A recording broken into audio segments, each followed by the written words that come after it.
One of the things I admire most about Bruno is the way he reframes events that most people would see as a perfect reason to give up. His life includes several big, daunting moments, from a near shipwreck to crossing countries as a boy in the company of complete strangers, to failing 2 times as an entrepreneur, only to rebuild and start over stronger each time. In every circumstance, Bruno was able, blessed as he would say, to reshape how he perceived those moments so he could keep going. Like previous guests on this podcast, Bruno is a founder I worked with at Peregrine Growth, and today he brings his long, inspiring journey to the table. He openly and confidently says that things happen for a reason and that he is part of something bigger, the very reason he left his small village in rural Espírito Santo, Brazil, to become one of the most remarkable founders in the US construction scene. In this episode, he dives into how he connected his deep experience in construction with other sectors to establish OutdoorBuilders, an AI-enabled software as a service company that delivers an end-to-end experience for outdoor construction projects and aims to transform the whole industry. Bruno's startup connects homeowners, contractors, and manufactured products in a truly disruptive way, saving time and money for everyone involved. Are you curious? Let's check it out.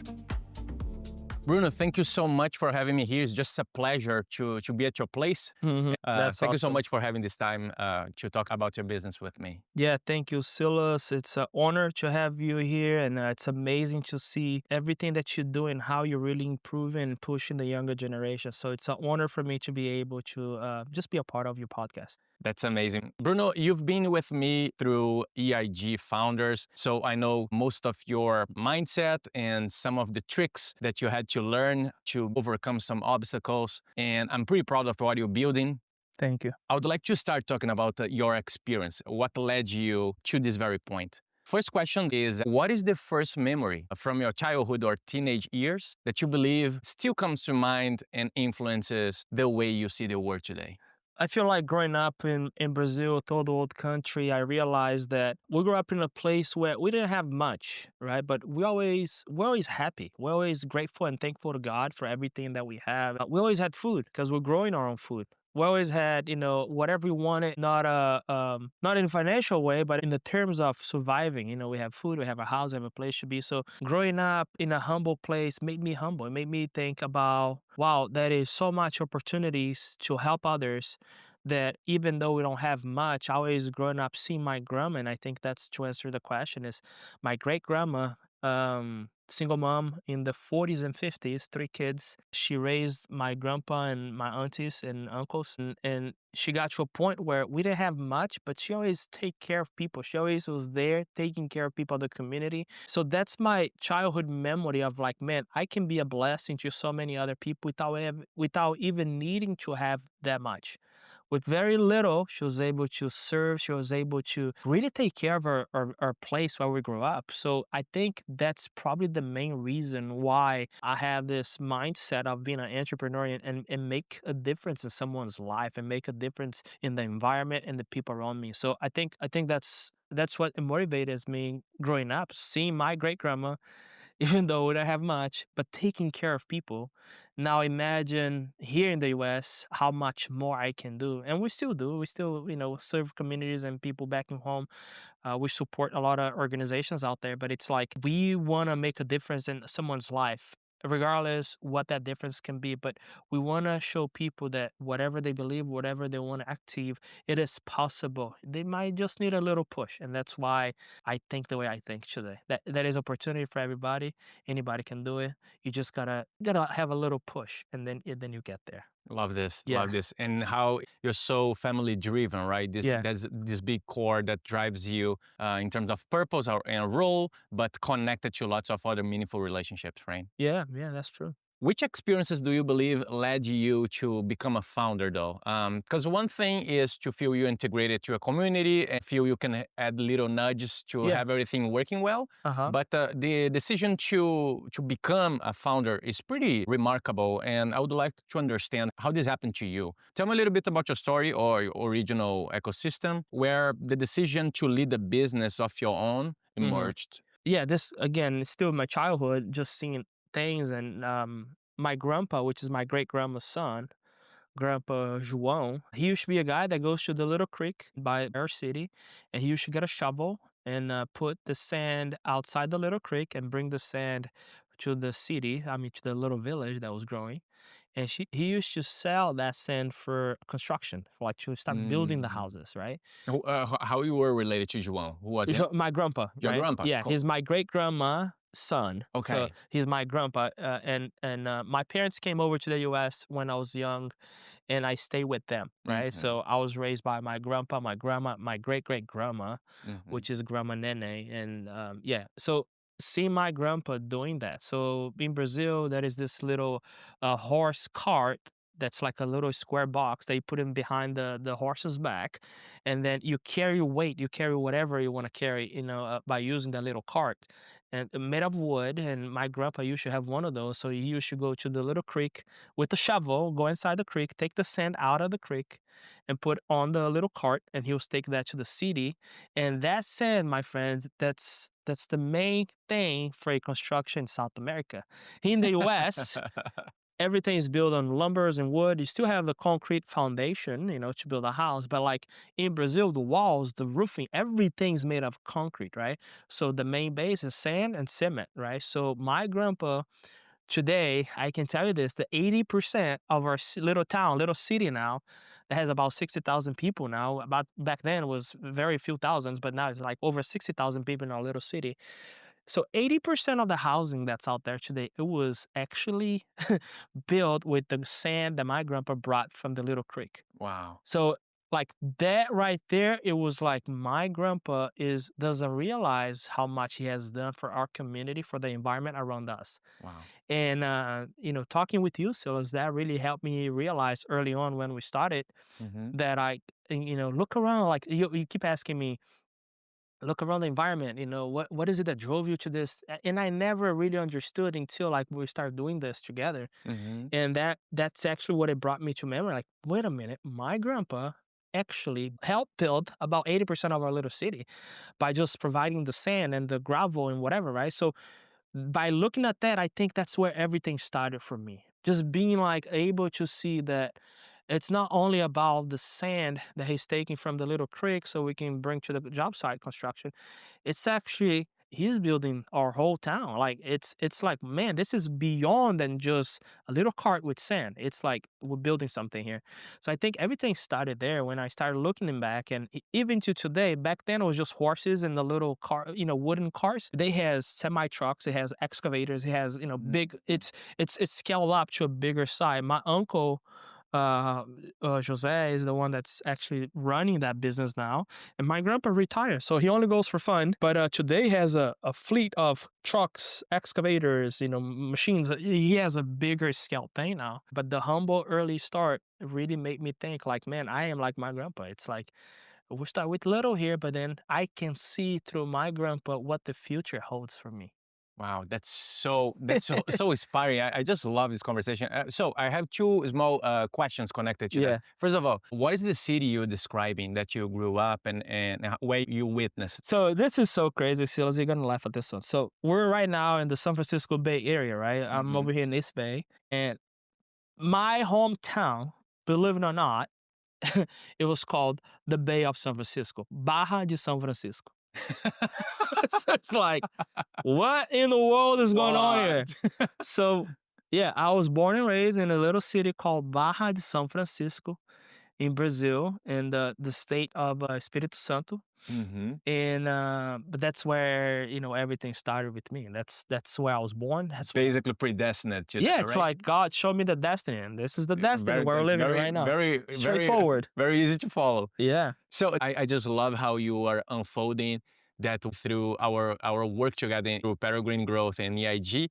you understood that the first relationship with your ecosystem actually started in a childhood, watching at your grandpa being active and working like a role model for you, right? Yes. That is so powerful. I have never heard anything like that. Yeah. So I think unintentionally, I stepped into this entrepreneurial mindset, really thinking that it's like, oh, it's something that I like to do. But no, I was being, I would say, seated and planted in a place where it's like, yes, this is your calling in life. Like it's not a let me make more money. It's like, okay, money's great, great.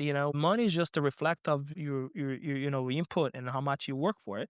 But it's like the drive of like, I want to make this happen is way stronger than the drive for money. It's like, I am doing it. It's not like, what if? No, there's no what if. That is not plan B, C, or D. It's just a plan A that it keeps changing the plan A, but it is a plan A. I will make this happen. I will make this come through. So it's in my core, it's in my genes, it's in my DNA to make it happen.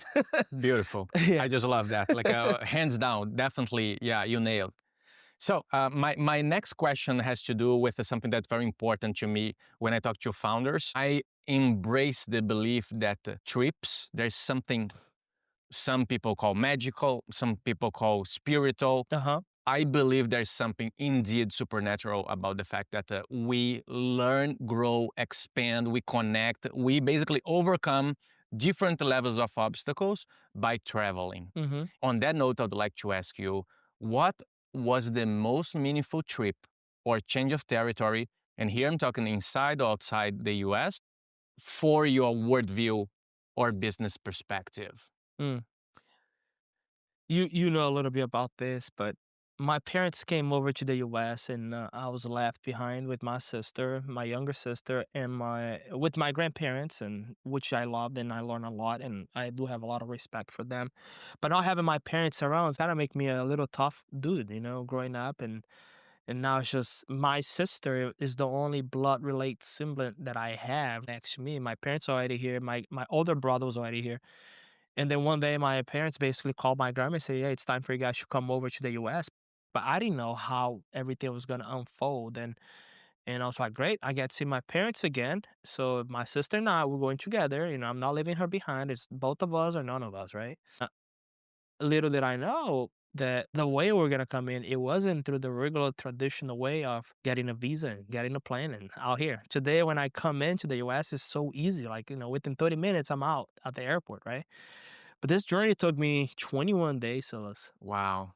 21 days. How old were you again? I was 16 years old at the time. My sister was 8 years old. And my grandpa basically hugged me so hard and she cried, my great grandma. And it was like a very painful moment at the time. But it's like, yeah, I got to go where my parents are calling me to go. And it was tough living, until that point. My grandparents became my parents, right? So, okay, I'm going to respect what my dad's telling me to do. I'm just going to do it, obey.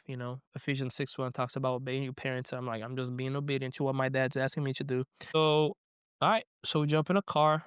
Never, ever left a little town until that day. Probably the longest trip I ever done was to like a 1 hour away to visit a family member. But this is like me leaving my little village, my little town to the capital with my 8-year-old sister, with people that I never met before, just because I gotta go with them. And then from that point on, we jump in a plane from Vitória to São Paulo. And then São Paulo, we got in another plane to Mexico. São Paulo to Mexico, Mexico City. We get there, we stay there for a day. We meet more people. And this is all people that I never met before, all people that I never knew who they are. And in order for my sister and I to leave the country, because we're minors, right? My dad basically gave my guardian and my sister's guardian to the coyotes, so the people that, cross people illegally to the country. And at that time, I didn't know none of this stuff. I'm just like obeying what my dad told me to do. So from Mexico, we go to Cuba, and then in Cuba, it's a whole different environment. And I see poverty in a way that I never seen before. I see people like really starving in such a way where it's like they are pretending that everything is fine, but you can see in their eyes like there's something wrong here. And little did I know, that's like a closed regime like Cuba. It's way different than what we usually have access to. Nothing that they work for belongs to them. Everything belongs to the government.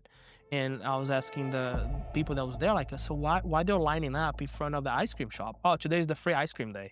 And then there's people in front of the grocery. So it's like food stamp style. The whole country works in a way where the government's running everything. So a new perspective, like, man, this is a world where they're not connected to what's happening outside this. The TV is only like a local TV. You don't have other channels, like when we're in the hotel waiting on people, it's like you can't really see the outside of that. All these things is going through my mind, like, man, what's happening, right? So it's like I'm changing my posture, I'm changing the way I think, I'm changing the way I observe everything. And then from Cuba, we're waiting in a boat to pick us up, and this boat never arrived.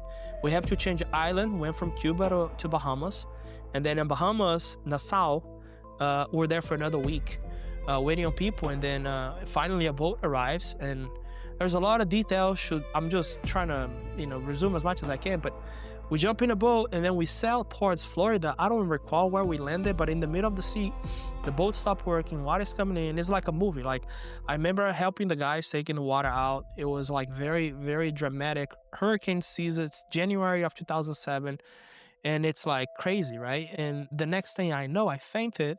And then I looked for my sister. Where's my sister? And then I was able to find her in the boat. This is like a fishing boat, 25-foot wooden fishing boat. And if you look around my house, I have boats all over, and that's to like always remind me, it's like, this is how I came in, and I gotta be grateful to God. Like, if I made it through all this, right? It's like my mind works like this, Silas, and this to answer the questions. If I went through everything that I went through, it is for a reason, it is for a purpose, and that's why I'm here. So finishing the story, we sail from Bahamas to Florida, the boat stopped working, water's getting in, we're about to drown, we're about to die. But then for some reason, again, this is why I think that is a purpose, that is a reason why I'm here. The boat starts working, and then we're able to make to the other side. And then we get to Florida, right? So after I got to Florida, these people picked me up, and then the next thing we know, we're in an airplane. Once you're inside the US, you don't need a visa, you only need your passport. And then I see my parents once again over here when we land in San Francisco, right? Mm-hmm. But all of this craziness happened for a reason. It happened for a purpose. So if I made it, if I got here, and this is to answer the question, is like, it must happen. It must happen. There is no like what ifs. No, it's I am supposed to be here. I went through all this struggle. And for people that's listening to this, yes, I did pay all my due diligence. I did pay my taxes. I did apply for my green card. And yes, I did got my citizenship. I'm a U.S. citizen today. And I did pay whatever needs to be paid. And it's like, I organized my life in this place where I have my own family now, where it's like, you know what? I'm not here just because. I'm not here just because I want to have a good life. I came here for a purpose, for a reason, and I think I'm just starting to realize what that purpose is, what that reason is. What is to impact other people's life. It is to show that it is possible. It is to like improve people's mentality. Oh, I came from a different world. Oh, I came from different countries. I'm illegal here. I'm an immigrant. I'm this, I'm that. It's like, yes, okay, you made it here. What are you going to do about it?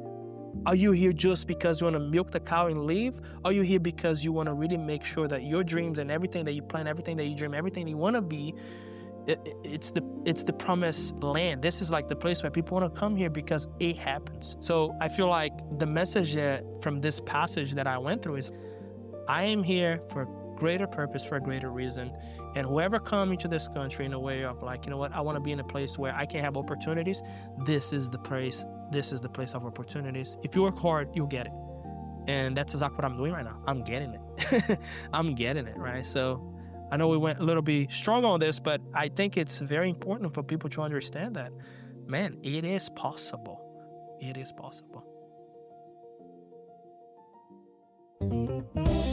This podcast is brought to you by Peregrine Growth, the business advisory and boutique accelerator helping founders worldwide gain clarity, build strategy growth, and scale with confidence.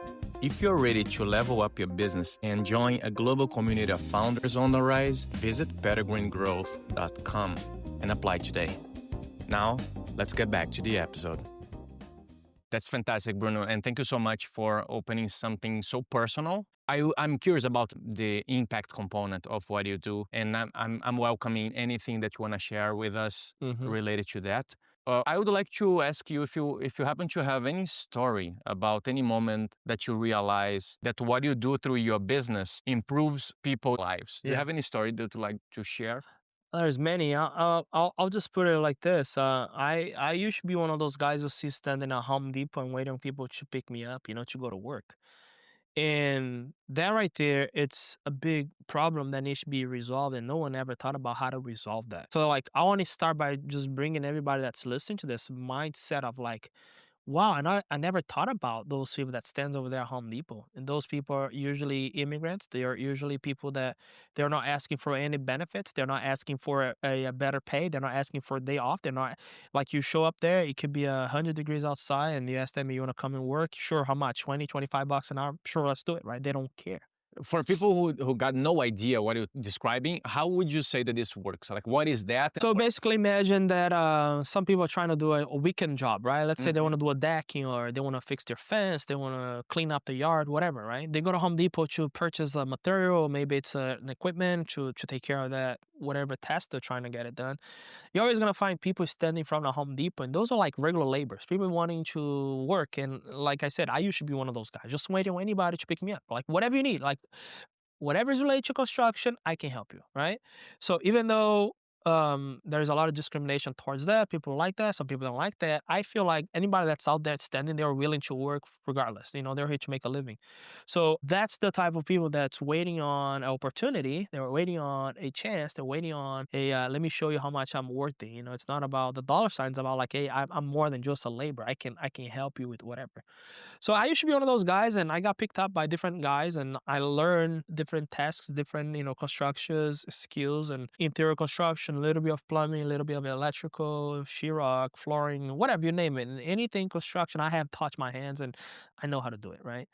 But what I realized is that wait a minute, there's a lot of people here that's always during the summer they want to upgrade their yards. They want to make something nice and new. And this is when I realized there is an opportunity here to be resolved because there's not enough workforce during the summer because people get so busy. And again, if you're just one guy standing at Home Depot, the only opportunity you have is by whoever goes there and pick you up. My mind was like, what if? What if? This is early on. I was probably 18, 19. Yeah, I was 19. I just got married. My wife was finishing high school.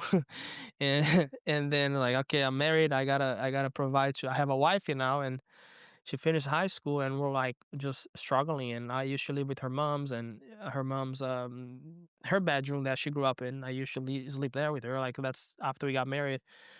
And it was tough early on starting, but it's like my mind, I was always like, it must be a different way for me to make more than just my regular $25 an hour. It must be a different way for me to make more money. It must be a different way. And that's when I realized that during the summer, there's a lot of more people wanting us to do the labor work for yards. And it's like, wait a minute, there's an opportunity here. What if I could just create a website or post ads?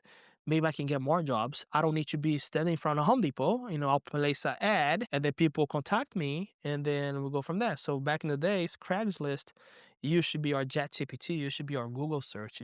Craigslist was the place where everybody goes for everything. Even to today, but not as in the early 2000s.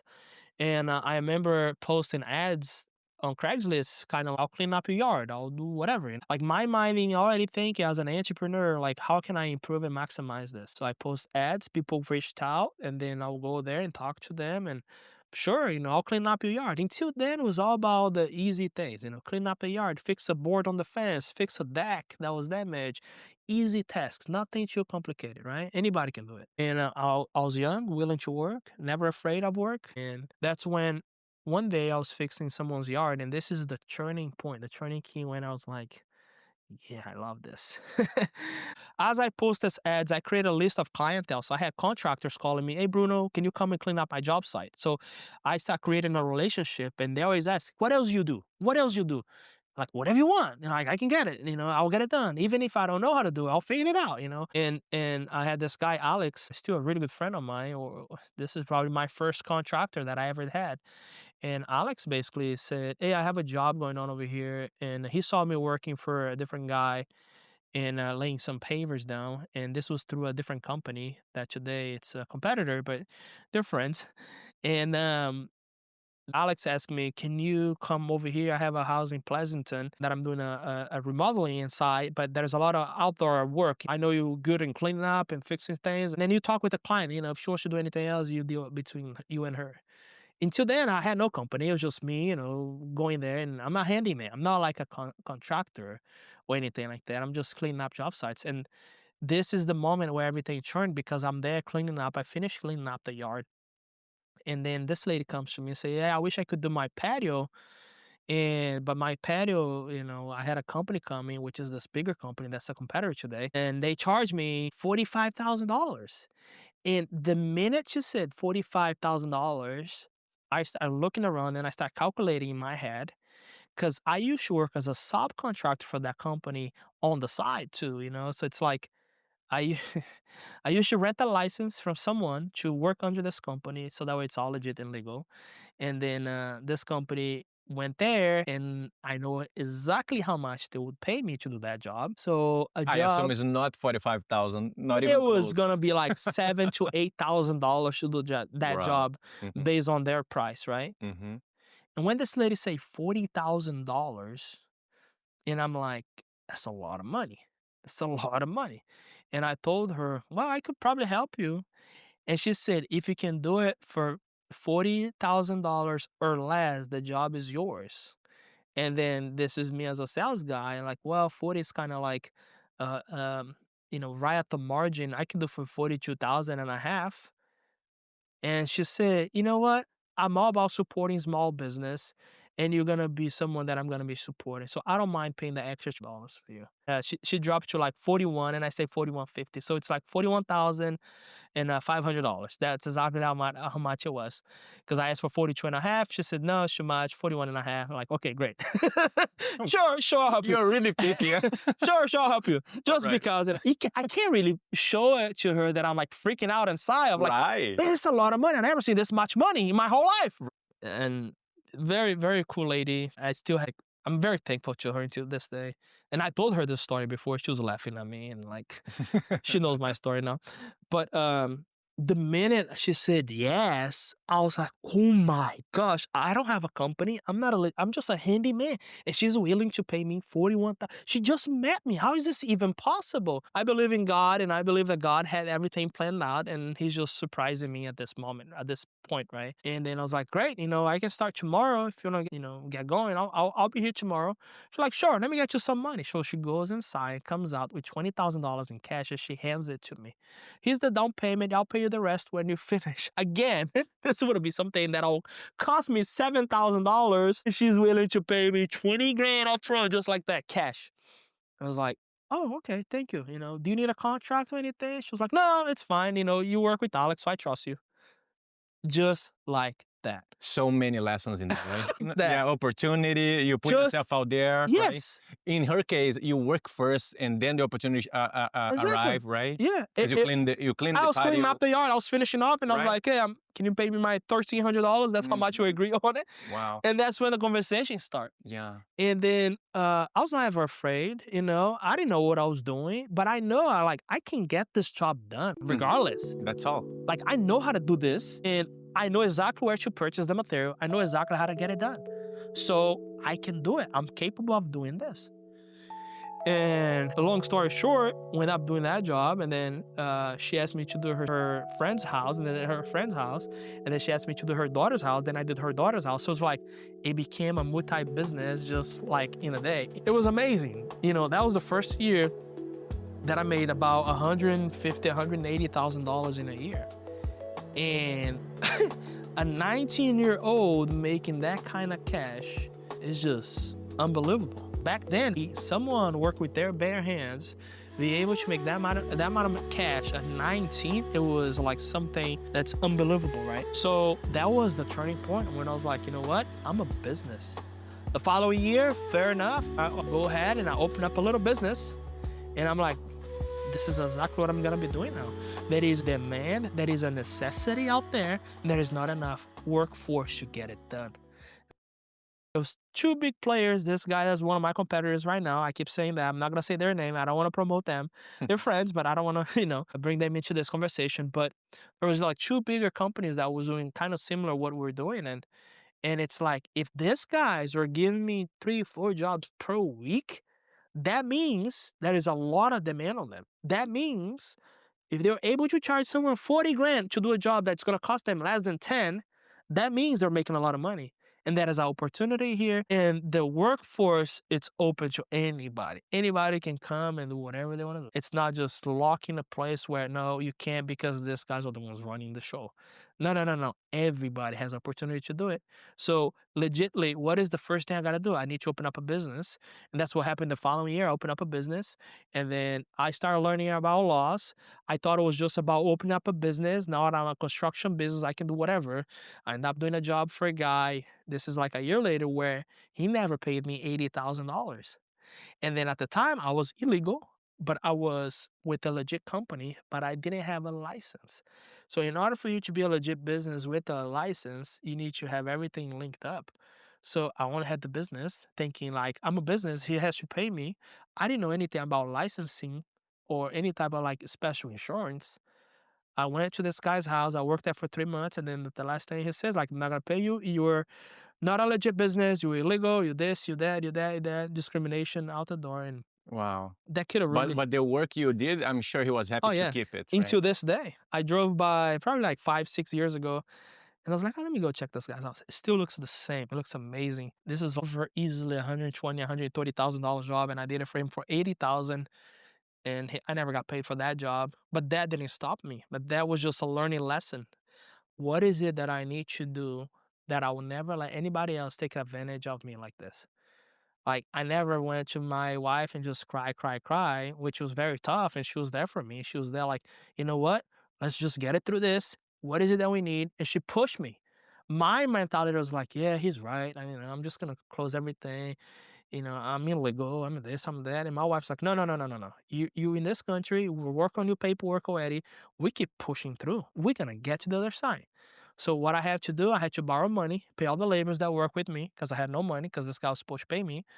I borrowed money from her uncle. We paid everybody else, and it's like I make sure that guys that work there, it's not their fault. It was my fault not having a legit contract, a legit thing with the homeowner. I had a contract, but it's like no licensing. So that was a turning point in my life where it's like, you know what? I gotta make sure that I don't let anybody else take advantage of me like this. So I shut down everything. So that was my first bankrupt, and I restarted everything over again. How long did that happen? When was the year? So 2010 into 2011, 12, roughly, from starting the business. And then I used to have my brother come over with me. We worked together early on. Then my brother went to do his own thing. And that's when I was left by myself and by myself meaning running the business. It was me and 3 other guys. Still legit business. And then all this happened. I lose a bunch of money and I could have quit there. This was 2011, 2012. And yeah, I shut everything down. I had a friend of mine that used to be in the Coast Guard, and he was like, "Dude, I see you down. What's happening?" I was like, "Yeah, man, I just lost a bunch of money, and just because I don't have a license, I need a contractor license, but I am illegal at the time, so I can't really get a contractor license. So yeah, that's why I'm not really that happy anymore. I'm not making it, and I want to do legit things now." And this guy out of nowhere, Michael says, "I'll take it for you." I was like, "What? You take what? I'll take the license for you. What do you need? I seen you Wow, he working." offered to be your Yeah. partner. I seen you working. I see how hard work of a guy you are. My wife and his wife used to go to the same college, and then he had a little kid. I became his little godfather, and it's a beautiful story. And we'll focus on something else here, but like he became my brother. He became someone who's like, dude, I'll do it. Whatever you need. I know how much you work. You wake up every day at 4:35 a.m. You go to work. You're a hustler. Man, I'm proud of you. Like, whatever you need. What is it that you need? Tell me. Then I paid for all the paperwork, and he went ahead and he got the license, and he just basically said, here's the license. What do you need now? And that's when I was like, man, I got another opportunity now. I'm not going to let this one go. So I rebuilt everything. And what I tell my friends is like the lifestyle of an entrepreneur is kind of like when you're playing the Mario Bros. You play the Mario Bros. Is you're playing on a phase that in the middle of the phase, there's like a little posts that you go through. That's your checkpoint, right? Which means if you die from that point over, you're not going to the beginning of the phase again. You're going to the checkpoint. So losing the business and restarting again, it's like I'm restarting this again from the checkpoint, from where I'm safe until here. Let me reroute a little bit here and make sure that I get to the end of the phase. Like that's exactly what happened. So it's like, okay, I know I don't need to do this. I learned what not to do. A lot of people want to know, hey, what is it that I need to do? I always advise people what not to do. This is the what not to do, and this is what you got to do. So it's like that what not to do is more powerful than give me the direction. Because it's probably what people intuitively would do if they didn't know what to do, right? Exactly. They would just follow in the same mistakes, right? Yeah, But when you learn, you can shorten the path. I will avoid going the route because I don't want to die again. I don't want to like kill the business again. So this was the when I started the legit business, first year 180, about 200K, then the second year 340, and that's when I lost $80,000. 2013, I got the license, I started everything again.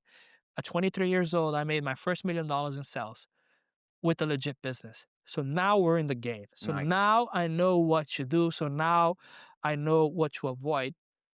And that was a big turning point because a lot of people have this small mindset of like, I'm just making this 100K, 200K, I'm good, I don't want to increase. And some of those people are actually scared of like going through oppositions and things like I went through. So it's like, no. I went through, I know how it hurts, but what is it again? What should I not do in order for me to make it? So wrapping up this small segment of impact, in your case, that's my take here, Bruno. You start your own business out of a struggle. Possibly, you even look at yourself like, you know what? I'm giving it a try, but honestly, I don't even know if I can do it. Like, I'm not sure. Because when you shared the dramatic moment with your wife and she was like, let's move through it. You were even listening to the voices saying, this is not for you, kid. Get out of here. You're not for you, not the right guy. But you overcame the social obstacles around you, and you connect with a great partner that you would never connect if were not the terrible situation of not being paid, right? So everything, this tragedy came for the good. So that is one thing we say in Portuguese, that that at the right time, it's a plus. Em português seria prejuízo na hora certa é lucro, né? It's like that was the perfect time for me to be broke it down. So this is very deep right here, Silas. In order for you to renovate a house, what do you need to do? To renovate a house? Do a remodeling. You're gonna do a remodeling. What do you gotta do in order for you to build something new? Well, you need probably to let everything that you have be destroyed to rebuild, right? You need to break it down, everything to rebuild. You can't just add on something to an old structure. It's like a makeup over something that's not working. So now when you go deep and you remove all the junk out and you start rebuilding everything nice and fresh once again, that means that you're able to see a new perspective, a new design, new looks, how everything's gonna look from now on. So that's exactly what happened to me. I needed to be broken down to pieces and start rebuilding everything again.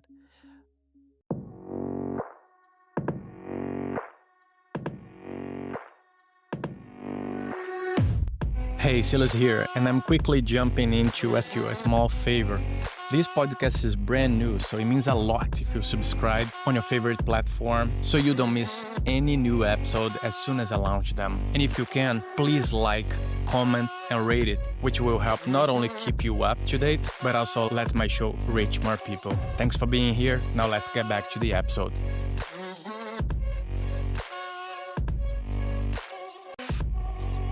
The way this changed to like entrepreneur mindset, and that's my mind that I have today, it's like I'll never get broken, meaning like I'll never go broke financially. I'll probably lose access to money oftentimes to realign what I'm going for.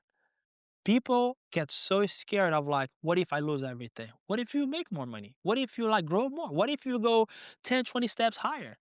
Right? Going to the top is not that hard. Maintaining yourself up there, it's a lot of pressure. So it is good early on, fell often, fell early, fell forward. Done. Like I am so glad for all the mistakes that I did. I'm so glad for everything that I went through. And that's still learning. That's still building me, rebuilding me every single day. It's not like I got to a point where I know everything. I'll never know everything. It's like people tell me, one day I want to be like you. One day I want to get to the position where you at. I have my cousins and people that I talk to and people that I influence, that I mentor them. And I tell, I'm sorry, you're never going to get to my point. Like, what do you mean you're never going to get to your level? Like, what it makes you think that I'm going to stop growing? Like, what it makes you think that I got to a place where like, I'm good. No, no, no, no, no. I am relearning, I am rebuilding, I am redoing everything every single day. And that's all because of the people that surround me. That's all because of like my wife, my kids. And it's like my family is always pushing me to be a better version of myself. My biggest enemy is myself. The moment I feel like I made it is the worst place that any human can be. Do not let yourself be too comfortable in a way where it's like, I got you, I want it to be, because you're going to be a disaster. It's going to be bad. So yes, people around me, the environment, and people that influenced me, that pushed me, really made me become who I am today. And not only that, it's like, I used to think that if I take care of my family, I'm good. My mindset changed from 29 to 2013 from like, wait a minute, I'm a company now, making about $1 million a year. We have this team that's really helping me grow. It's like 5, 6 guys that their family depends on this money. And their families back home, in whatever country they're from, depends on the income that they have here. So it's like, you see how it goes back all the way to the roots? And this is like me thinking, I know their reality because I lived it. I lived my reality growing up in Brazil. Remember the story early on? It's like, I know that this money that they make here, it will really not be just for them here, but for the generations to come back home. So it's like, it's them helping their village, helping their community back home, basically just sending money to them, okay, taking care of their family, but their families are like going to the stores. They're like blessing other people. They're purchasing. So it's like the whole environment is being benefits from what I'm building here. So my mind thinks just like that today. And you helped me with this. You helped me like, go back, go. And I kept going. So it goes all the way down to a guy that's milking the cow right now, that tomorrow this family is going to purchase their milk. And it's just like, it never stops, right? Ecosystems pull ecosystems that pull ecosystems. Exactly. So it's like, it's not me offering the guys another day worth of work. Hey, here's your $150, $180 for your day. Or it's not like that. Money goes and bless so many. It goes over and over and over, all the way down to, their family back home. So that right there motivated me to see things wide open. Of like, it's not only about the money that I'm making here. Of course, I'm helping a homeowner. They're paying for what they're getting. It's like I'm building their backyard. I'm building their swimming pool. I'm building what they dream for, what they work hard for. Like now it's in the other end of the money. It's like the homeowners who saved for many, many years. There's a quick story I'll share with this. There's an older man that saved his retirement for about 7, 8 years, and he wanted to do a job. I went there and I finished the job within 2 days. So he wrote the check and he held it. He gives it to me. Hey, thank you very much, Bruno. I'm very thankful to you. Here's your check. And then when I grabbed the check, he hold it, and I'm like, is everything okay? Like, you're a very smart kid. I'm like, thank you. You don't understand. Like, what do you mean? It took me about 8 years to save all this money, and you came here within 2, 3 days, you took it all. Wow. And I'm like, what? and at that moment, I felt so awkward. Like, well, sorry. Sorry for that. Like, I don't know what to say. And he's like, no. I'm proud of you, son. You keep doing what you're doing, man. That's exactly the American dream that people look for. Wow. You are the American dream. You come here, you work hard, you build a good family for you. I'm done with my time. I'm able to bless you. And now I know that you're going to use this money to grow your business, to take care of your family, take care of others. And there right there, Silas was so grateful. Even to this day, I'm his friend. So I went to his house 2, 3 weeks ago, Mr. Ross over here in Clayton. And he's like, Bruno, I need more help. And you're the guy. I don't care how much. I don't care when. I trust you. Just come and do it. It gets to a point where, Silas, it's my word and me as a person becomes the most valuable thing to other people. And that's where I want people to see me. For the value that I can bring it to them, not for the money, not for like the mentorship, not for all of this, which is okay, it's great. I always want to help the younger generation. I always want to help, and I listen to anybody. I listen to older men. I listen to a younger kid that's very motivated. And again, it's not about Bruno. It's not about what I create. It's about like, what's the impact that I can do in someone's life? What is my calling and purpose in life? Is to bless others, is to help others, to push others. And That's wow, all I want to take. It's like Bruno's a great man, not for all the money he made, but for all the people that he helped. All the people that he helped. And it's not me helping. I'm a Christian. I read my Bible. I'm just reflecting Jesus to people. That's all. Bruno, let's talk about growth. What has been the hardest moment of your life as a founder? Something that permanently changed your posture in business or in your personal life? Do you have anything you consider the hardest moment of your path? I don't regret any mistakes. I don't regret any decisions that I made. I don't regret at all. I probably would have regret if you asked me the question right when it happened, right there when it actually happened. But I look back today, as I mature, as I get older, as I look back, and it's like, that was supposed to happen. That was supposed to happen to push me out of that zone, to push me into this new zone. And there is moments and highlights in my life that have happened. So my last business, Empire, we built a really good, solid team. Over 60 people working with us. Now it's 60 families that I'm able to help.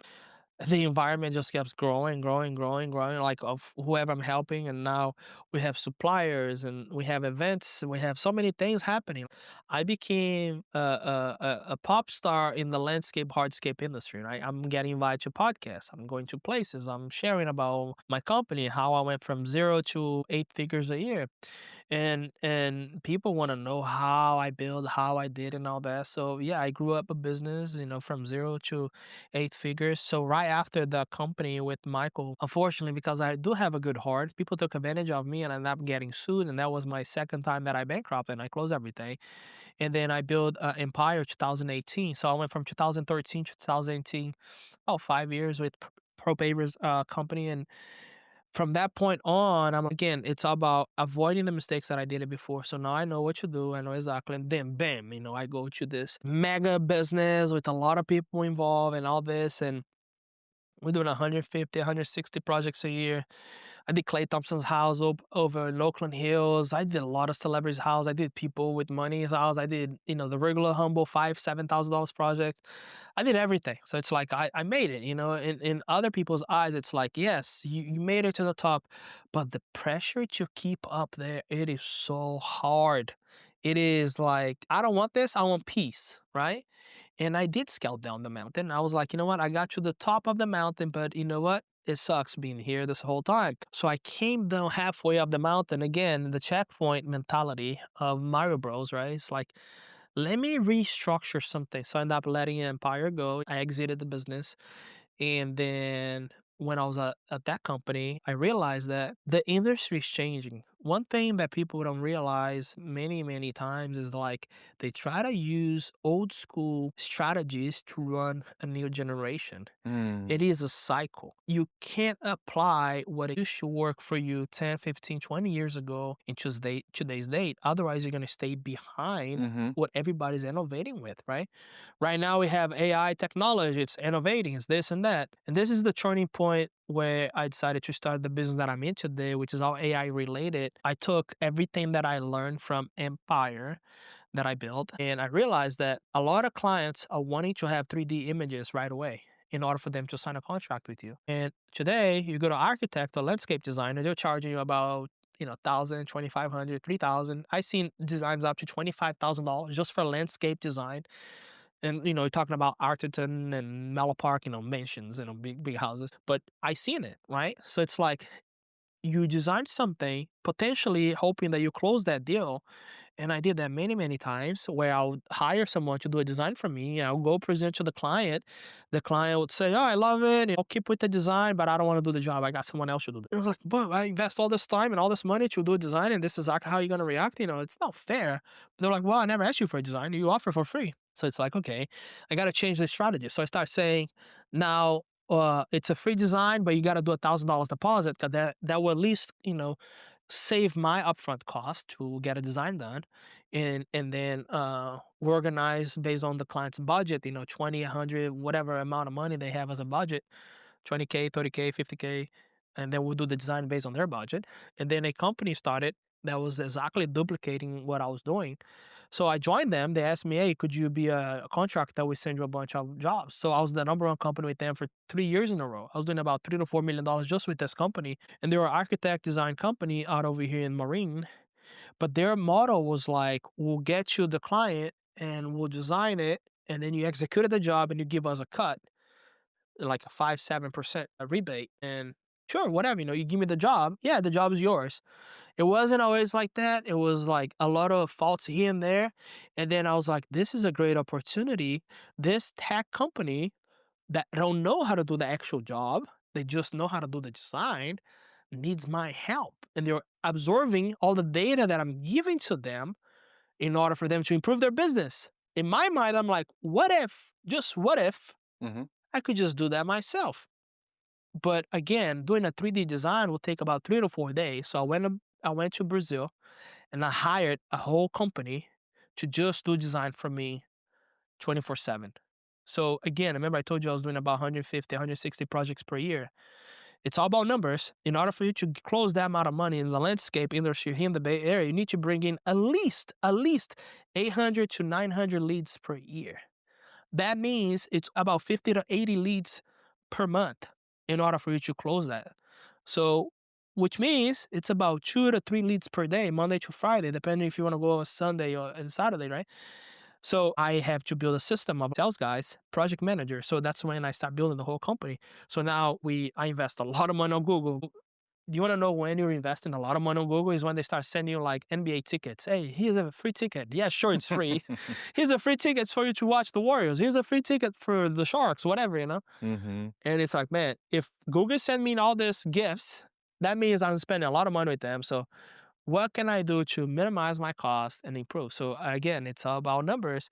So I realized if I could change the algorithm to, instead of construction on my Google search to design, I was dropping the lead cost from $106 to like $39-$40. And this is like little tricks here and there inside the company. And it's a free nugget for whoever is listening to this. Maybe you're so focused on your niche in such a way that you have your loop right like on top of it. Zoom out a little and like, what is it something relate to my industry that might cost me less if I advertise around that? How can I attract people, like top of the funnel? How can I attract people into my niche, to my industry, by not having to use what my competitors are using, so that way I'm not competing with them face to face. I'm just kind of going around. So it's like we start posting ads and run ads on like, hey, free design, free landscape design, free whatever. Nobody was focused on that. People focus on, I'll build you a pool for this much money. I'll build you a patio for this much money. I'll build you an outdoor kitchen. I'm like, no, we just give you free design.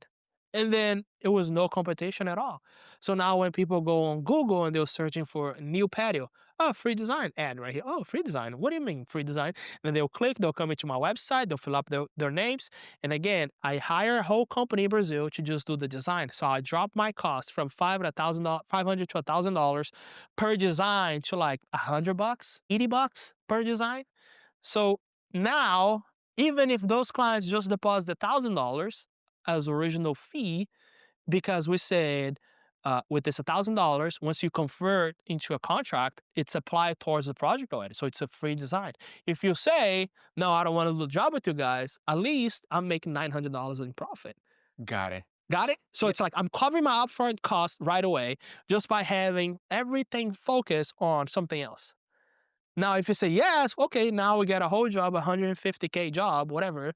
That's like, yeah, we'll give you the design for free, which is $100, $80. Right. So that's when things start changing in my mind of like, okay, I see a big potential here.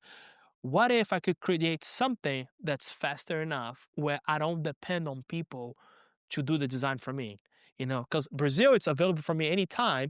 What if I could do faster? So I invite a friend of mine, Mark from church, to join the company. This is how God does things, right? So he put people in front of me that it's like, so it's for a reason. Even you, Silas, there's a reason here. We're gonna do more things, and I believe that. So Mark comes in and he's like, hey, dude, I'm about to go back to Kenya. And I'm like, why? Oh, because my student visa is about to expire and I don't have a company that hired me. I'm like, I don't know what you do. Like, what do you do? Oh, I do technology, softwares, this and that. Like, I didn't understand none of that stuff. So it's like, sure, here, work for me and, I'll pay you this is how much I can pay you. Is that okay with you? He was like crying on it. He was like, man, this is amazing. Thank you so much. So it's like I hired him up, through the books. I applied for his green card paperwork stuff, to not the green card, like for his visa to be permanent legal in the country. And then I was like, just drive around with the guys, go to the job site, see what he can improve, see if he can create a software or something to help us out. And then that's when Mark jumped in my life, and I'm still serving homeless in the city every Sunday. So I go out, serve the community, bring them socks, food, snacks, whatever I can. Right, every Sunday we do that. And one day we're talking, and he was like, "Bruno, I think you can actually use AI." And this is when AI first came to my mind. Like, AI, what is that? And then he's like, "Okay, and artificial intelligence, it's the new thing now. This is back in 2022." And I'm like, great, all right, just put it together, whatever you think it's good, and let's go. And then 2022 goes by, 2023 starts, and now everybody in the industry is doing 3D design. Everybody's copying what I did. Everybody's like really going after my ideas and the strategy that I created. And then my wife told me, why don't you just sell? Like, why don't you just mentor people and show them how to do it and but charge for it? Because I have people calling me, hey, Bruno, I'm trying to do this, this, and that. How do I do it? And then I'll tell them, oh, do this, this, and that, or call this guy, or go to this place. And my wife's always like, you got to charge for this. You got to charge for this. You helping people and they're taking advantage of you. And I'm like, no, it's okay. I don't see them as my competitors. You're just friends. And she was right again. Always listen to your wife, guys. And I was like, sure. And then I create Bruno the Outdoor Builders, and it's like I create a podcast, a bunch of things, training people how to start their business, what to avoid, and all of that. And it's still available today if people want to watch. And I was able to really become a reference for so many young kids. And they're like, Bruno, you amazing, bro. Help me with this, help me with that. And then sure, I start charging them for it, and they pay for it, mentoring them. And there's guys that went from 0 to 1 million, 2 million a year just based on what I told them. Hey, do this, do that, change this, change that. Just again, this is my third business already, and I've been through a lot, and I've seen a lot. But again, the economy is changing, everything's changing. You got to follow what's changing. So long story short, Mark jumped in. He realized the design was something that was really hot. Every time we do design, so the numbers were, I'm always a good sales guy. So my number was 25%, 30% in sales close. So that means every 10 clients that I meet, I'll close at least 2 to 3 of them. So per week, I'm closing 2 to 3 jobs. My best month was 1.7, $1.8 million in sales. Like being a sales guy for landscape, hardscape. The company's doing over 8 figures. I have a whole team there, going out, selling and doing all that stuff. But when the design came in place, we went from 25 to 30 to 60. Like, bam, it's a big boom. COVID is happening. Everybody's inside their house. They want to get a job done. And it's like they want to build their own resort. They want to build their own, backyard, dream yard, whatever. And in the Bay Area, it's like money flows. There's a lot of money flowing through here, through the tech companies. And there was jobs where we're bidding, this is a $50,000 job. We're bidding 80, 90 people saying, sure, let's go ahead and get it done. So basically all the experience that I have with the design, Mark comes back to me and say, hey, I'm able to do all this design now in AI. And I'm like, all right, let's take a look. First was, of course, always terrible, but it's like, okay, there's a potential here. We can make this actually happen. So now we're changing 3 to 4 days period of a time to seconds to create a design. Wow. So from the perspective of a customer, how would you say that, what is your game? What do you do that only you guys do? Yeah. So today what we have is, it's a company out of everything that I talked and everything that we went through. So all the baggage that I created, I eliminate a bunch of things. And now we create a system that's all in one. When I say all in one, it's like all the way from marketing to, get the client. Once the client clicks in the website, they're able to book their appointment. And then they can even, there is a B2B perspective and a B2C. I'll explain the B2B first, so that way it's linked to the whole industry. The B2B performance is like you sign up for the software as a company, as a landscape company, fence company, decking company, you name it, whatever outdoor construction company or swimming pool company. You sign up, and then in there, we're able to run ads. We're able to run marketing for you. So once a client clicks on it, you receive the client's information. You receive, their name, email, address and all that stuff. What they're looking for, some of the clients actually do their design up front already. And R2 is very different than anything out there. There's nothing like R2 today, where whenever someone designs it, they know exactly how much it's going to cost them. It never gives a final number, it gives them an average number based on the local price of the products, materials, and the labor costs, right? So for example, here in the Bay Area, someone goes there and says, I have 1,000 square feet backyard, I want to do a concrete pad. So they can snap the picture, they can do the design. If they want a broom finish, a stamped, whatever, it's AI on top of their picture, and then it'll give them 1,000 square feet, somewhere between $14,000 and $20,000 roughly. And then if the client says, you know what, this is inside the budget, this is actually inside how much I was trying to invest, then we'll connect to that local contractor that's near him to go there and execute the job. So the contractor will receive how much money they're willing to invest. They'll receive their email, the information, how much their income is, and all that stuff. Let me pause you here.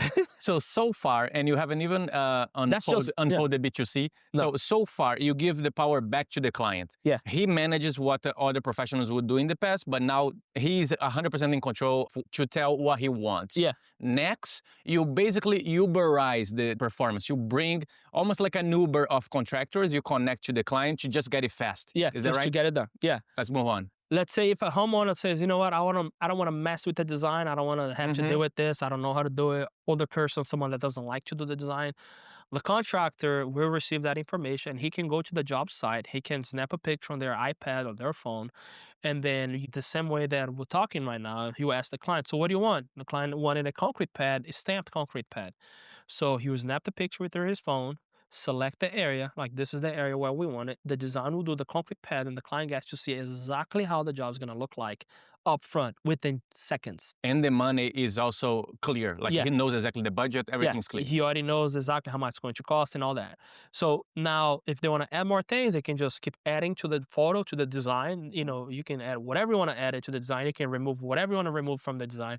Everything on the palm of your hand, right there on the spot. So let's say the homeowner says, oh, I love this concrete, I want to sign it. So now the contractor will give an actual final number. Again, remember how it was between 14 and 20, whatever. So let's say, okay, I can do it for you for 17,500. He knows up to 20, it's how much he was willing to pay. But 17,500, why we have that margin? This is really important for us to explain. There's companies with less overhead and there's companies with more overhead. A company with less overhead will be able to do the job cheaper because they don't have an office or staff or like people to pay in order for them to run that job. Bigger scale up business, like bigger size business, like I used to be, I got to charge the guy $20 per square foot. The quality, most of the times, are the same. It's just the overhead expense to run a business for a smaller company is way less than the bigger company. That's why it has the average, right? Based on that number, the homeowner knows if they want to hire a small company or if they want to hire a mid-sized company, they want to hire a bigger sized company. It's up to them. So it's like, so much power back to the hands of the client. It's like homeowner, it's your decision at the end of the day. It's your deal. Yeah, right here. All the companies that sign up to our system, they're legit companies. They have license. They have everything that they need in order for them to run as a business. Fantastic. So it's safe. So it's safe. It's like Angie's List, but better. I love that because it is. And then, okay, so this is one part, right? So when the homeowner says, great, I want to sign the contract, let's go ahead and do it. The system right there on your hand generates a DocuSign on the spot that generates a whole contract on the spot with your company logo, with everything that's like your business, terms of payments and all that stuff. So the company will do all that for you on the spot. The homeowner just signs the on the phone or on the iPad and accepts that proposal. And then the next thing it is financing. We have 20 banks today that helps us finance. So basically the homeowner says, you know what, I don't want to pay cash up front. What's the deals you have? Today we have deals that's 24 months, no interest, 24 months with no payment. So it's like the homeowner chooses whatever they want to do it. So they want to refinance their house in a year from now and get that money and pay cash up front. Using mortgage, maybe. Yes. It's like, it's zero interest. It's zero. Wow. There is programs that start with zero, but there is programs up to 5, 10, 15 years that they can pay, $100, $200 a month, whatever amount of money they can do it. So let's say someone's retired, they're like on a fixed income, they want to do a job like this. It's like, hey, would you be willing to put in $180 of your retirement check that comes in towards this? That way it's very small payments, longer term, but it's like you're not out of your like comfortable zone, like you still protected. So it's like opportunity for whoever. Again, it's 20 banks, they'll give many different options of payment, finance, 3 years, 5 years, whatever, interest rates, how much they want to pay and all that stuff.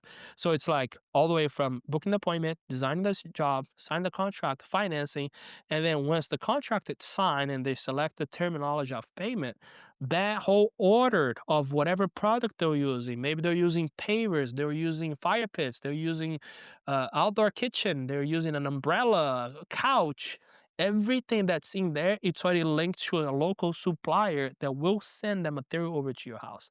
Amazing. And this is where we as a company, we get a little nugget from the supplier as well. So we have a monthly subscription. We have a referral to the contractor, right? So it's like 5 to 10% depending on the job size and where it is. We have the monthly that the contractor will pay, and we have the credits that the homeowner can go in the website. They can buy credits and they can design whatever they want to design. So what we created is a B2C and B2B business model. I could say we're a SaaS business with a software. I don't know how that will go, but it's like it's available to anybody. Anybody can go in there and do a design. It's very simple.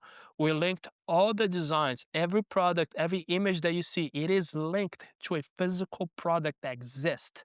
It's not just something that's like you go to ChatGPT today, you snap a picture of your yard, says, just build me a nice yard. It will do a nice yard.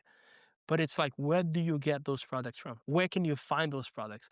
Our AI, it's different. Our AI software system, it is the best in the landscape industry. And the reason why is because it is linked to major companies, to Belgard, Cowstone, like companies that's in the industry, big dogs in the industries that I do have a very close and good relationship with them. And they allow me to use their products in our system. So a very important aspect is that everything that they project in an AI simulation is realistic. It's realistic. They don't have a good gist of how it would look like. They have exactly the type of product that they can actually allocate in their property. Exactly. Yeah. It's like it's fantastic. You can find that product within like 20, 30 miles away from your house. Mm-hmm. It's going to be available. This helps their industry because if they tell me, hey, Bruno, we got to push this material, go ahead and, I can trigger things on my end and make sure that we design everything with that product. So it's like for the manufacturer perspective and their partners now, it's more of like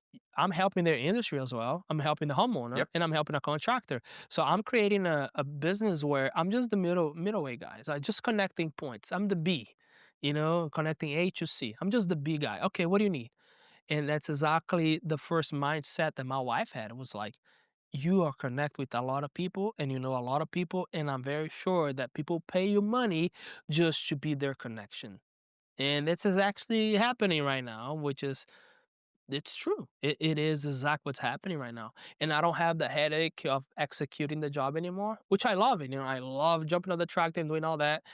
But as I grew, it's like, man, I can do a lot more, and I'm just connecting points, connecting dots, connecting people. So it's just allocating money for services. Hey, this is amount of money right here. Here's the service. This is the thing right here. Here's the service. And yeah, so today we have the tool that does it all. If I have the permission to say, you are the concrete dream of your grandpa carrying the sand. Yeah. Now you're somehow doing something very similar, but in a more complex scale, right? Yeah. You're just connecting industries and you're making this fast and furious. And I love that.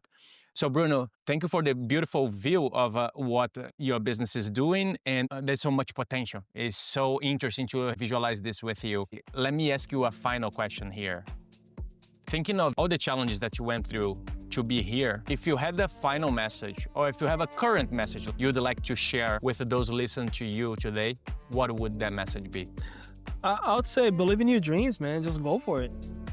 Your calling is always going to be greater than the desire of money or whatever. Like, I am doing something today that I don't call a job. I don't see this as a job. I see this as like an opportunity just to be able to connect people, help people, bless people. Again, replicating what my great-great-grandma did. It's like, man, I'm able to help so many people. And me as an early on entrepreneur, I used to think I'm helping 3-4 guys, I'm helping 3-4 family, then I scale up to 60 family. Wait a minute, now we're all over the US. I'm able to help hundreds and thousands, if not millions of families through the tool that I created. And I remember how we thought about, going all the way down to the guy that's milking the cow for the family to buy the milk the next day. Well, now we're going all the way down to like the guy that's actually making the sand to create the products, to create the concrete, to create the pavers. It's like I link that with my grandpa.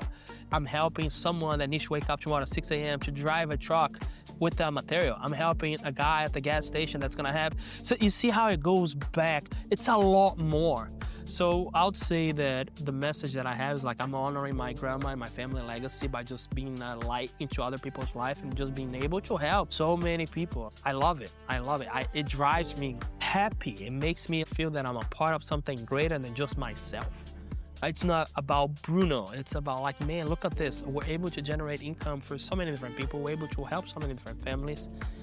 Yeah, I was sharing with you before we start recording. It's like Tony Robbins really talks about how do you know it's gonna happen? It's like when imagine that you're in a boat, you get to an island, which is fun enough. I got in a boat, and I burned the boat.